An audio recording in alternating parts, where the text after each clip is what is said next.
Quand quelqu'un vous demande de l'argent, vous pensez tout de suite, faut-il le faire ou non? Et là, celui auquel on demande de l'argent, c'est le Padre Pio.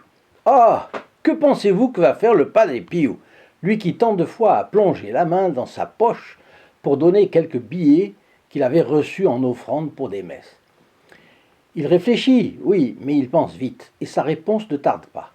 Aujourd'hui, moi non plus, je n'ai pas d'argent.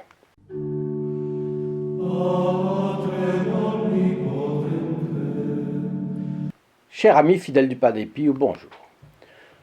Alors, avant de commencer, je vous signale ce petit livre que vous connaissez certainement, vous avez entendu parler, j'en ai parlé. C'est un recueil, une sélection de prières et de méditations du Padre Pio. Je vous préviens, il est pour vous, il est gratuit. Je vous donnerai d'ici peu, d'ici 5 minutes, le moyen de l'avoir. Nous sommes en 1929. Le Padre Pio a 42 ans. Sa mère, Giuseppa, vient de décéder. D'ailleurs, il en a eu beaucoup de chagrin. Quelque temps après, une fois que les choses se sont calmées autour du Padre Pio et de son père, celui-ci, appelé Grazio, déménage de Pietrelcina, qui a toujours été son village, à San Giovanni Rotondo. Il est reçu à demeure chez Maria Pile, dont la maison est organisée en accueil des pèlerins. Ceux-ci peuvent s'y renseigner sur les usages et les horaires des offices et de la vie du Padre Pio à San Giovanni Rotondo, mais peuvent aussi y dormir et y prendre leur repas quand ils ne peuvent pas se loger, soit pour des raisons d'affluence, soit pour des raisons économiques, tout simplement, de pauvreté de leur part. Maria Pile est le bon samaritain qui fait tout ce qu'elle peut pour faciliter le contact des uns et des autres avec le bon capucin. Elle donne les tuyaux. À telle heure, vous le trouvez à tel endroit en sortant de son couloir pour aller à sa cellule, ou alors l'inverse. Sa famille étant très fortunée, elle a eu un héritage confortable qu'elle a consacré au Padre Pio, dont elle est une des premières filles spirituelles. Surtout, elle a la bourse très généreuse.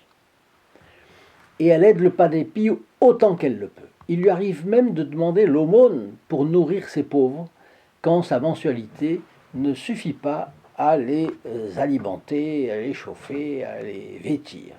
Ce problème économique, d'ailleurs, se pose à toutes les œuvres qui cherchent à servir authentiquement Dieu.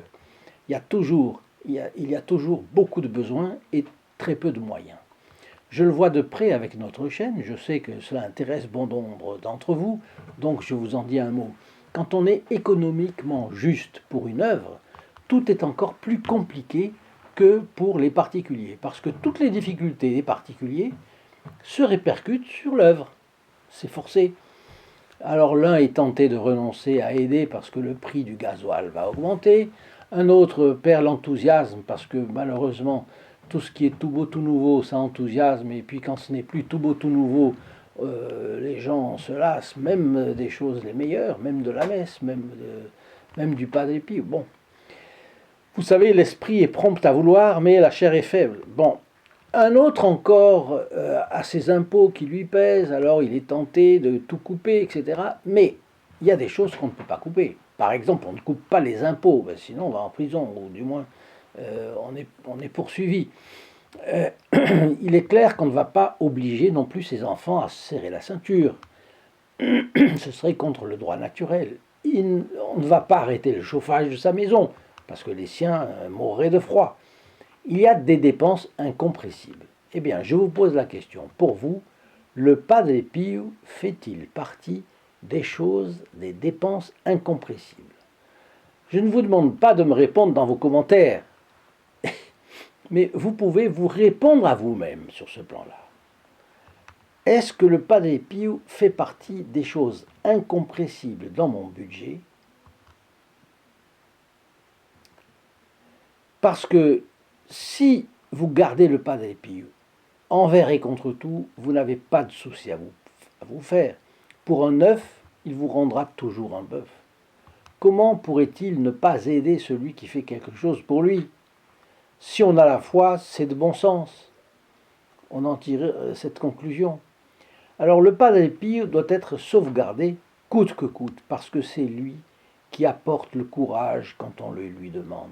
C'est lui qui donne l'équilibre dans la vie intérieure de chacun.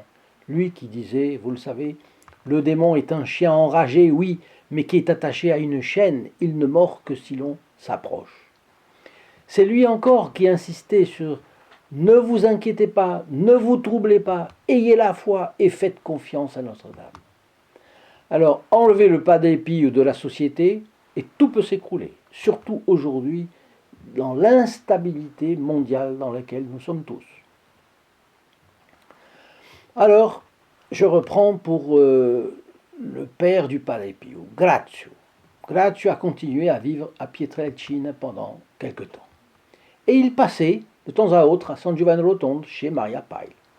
Et puis un jour, il a déménagé tout carrément, parce qu'il ne pouvait plus suffire à lui-même. Donc certainement Maria Pile l'a proposé au Padre Pio et il a fini par accepter. Et en fait, Grazio est resté là les 9 dernières années de sa vie, de 1937 à 1946, l'année de sa mort. Il vivait là, sereinement, bien traité par tout le monde. Imaginez le père du Padre Pio. Et il ne manquait de rien. C'était minimum, mais il manquait de rien. Il vivait dans sa simplicité et sa modestie habituelle. Il était heureux de voir que son fils était tenu en si haute estime par tout le monde à San Giovanni Rotondo. Lui est-il arrivé de penser un jour qu'il pouvait profiter de cette situation? Je n'en sais rien, on ne le sait pas. Mais il n'a jamais pu le faire, parce que de toute façon, sur ce point, le Padre Pio était intransigeant. C'est l'occasion pour moi d'ailleurs de vous préciser qu'ici, à la chaîne sur les Padre Pio, nous sommes intransigeants dans l'administration des dons que nous recevons. J'en profite pour vous dire aussi que nous avons des comptes contrôlés par une société d'audit qui engage sa responsabilité, comme toutes les sociétés d'audit, dans la bonne tenue de nos comptes. Mais alors un jour, Grazio a eu le mal du pays.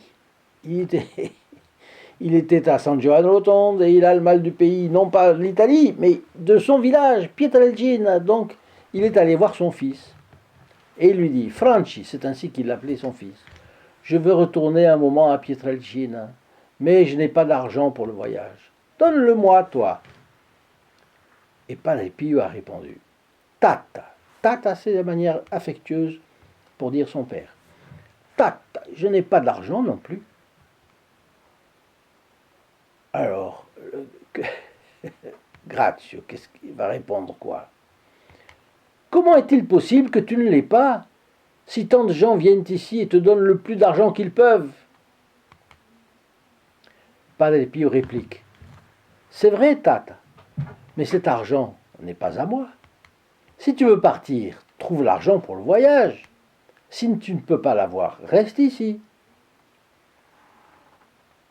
Et là, Grazio a fini comme ça. Regardez-moi ce fils. Je suis allé 2 fois en Amérique où j'ai gagné quelques sous pour lui payer ses études et il me répond qu'il n'a pas le nécessaire pour me permettre d'aller à Pietrelcina. C'était la pure vérité. Il était allé 2 fois en Amérique, il avait gagné de l'argent pour permettre au Padre Pio de faire ses études de prêtre. Oui, mais c'était aussi la pure vérité que ce qui est à Dieu est à Dieu et ce qui est à César est à César. Pas de confusion entre les caisses et le Padre Pio a été intraitable. A-t-il bien fait? Oui, et ça c'est un classique dans l'Église. Il s'est passé la même chose avec Saint Vincent de Paul, qui sous Louis XIII régnait à Paris sur tout l'Hôtel-Dieu, à côté de la préfecture actuelle, à côté de Notre-Dame de Paris. Et là, il exerçait même le droit de justice, parce que dans l'hôpital, il y avait des gardes spéciaux qui répondaient à Saint Vincent de Paul. Ce n'était pas la police. La police avait interdiction de rentrer, sauf si Saint Vincent de Paul lui demandait. C'est un petit peu comme une université. Et là, Saint Vincent de Paul connaissait bien la reine, dont il était le confesseur. Vous savez qu'un jour, il lui a demandé qu'est-ce qu'elle pouvait faire. Il lui a dit ben, donnez-moi votre cassette personnelle. C'est ce qu'elle a fait. Bon. Alors ses parents, les parents de Saint Vincent de Paul, étaient très très pauvres. On s'en rend compte quand on va dans les Landes, à Buglose, leur village, près de Mont-de-Marsan, où ils habitaient une ferme en terre battue. Je l'ai visité, c'est impressionnant. Ils sont venus un jour lui demander un peu d'argent, et ce que Saint Vincent de Paul a refusé. Et alors on lui a posé la question après en disant, mais quelque chose au moins vous pourriez peut-être leur donner, non? Et Saint Vincent de Paul a dit non. Je vois bien que si je répondais favorablement à la demande qu'ils me faisaient, cela leur causerait un grand dommage spirituel.